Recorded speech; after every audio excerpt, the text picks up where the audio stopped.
پہلی رکعت میں کون سی صورت پڑھیں گے اور دوسری رکعت میں کون سی صورت پڑھیں گے؟ تو بہت اہم سوال ہے۔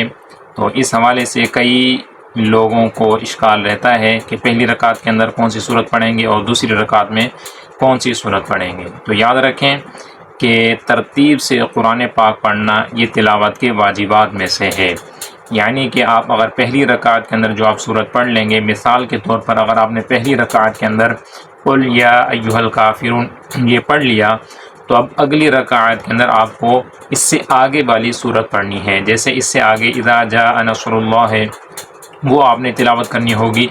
تو اس سے آگے کی جو بھی آپ صورت پڑھنا چاہیں وہ پڑھیں گے، اس سے پیچھے آپ نہیں پڑھ سکتے۔ جیسے قل یا ایھا الکافرون سے پیچھے انا اعطیناک الکوثر ہے، سورہ کوثر، تو اس سے پیچھے والی صورت پڑھنا یہ بالکل گناہ ہے کہ یہ قرآن پاک کو الٹا پڑھنا ہوگا، اور نماز میں قرآن پاک کو الٹا پڑھنا یہ گناہ ہے۔ اور ترتیب کا خیال کرنا یہ نماز کے تلاوت کے جو تلاوت کے واجبات ہیں ان واجبات میں سے ہے، اور واجب کی رعایت کرنا، اس کا خیال رکھنا یہ واجب ہے۔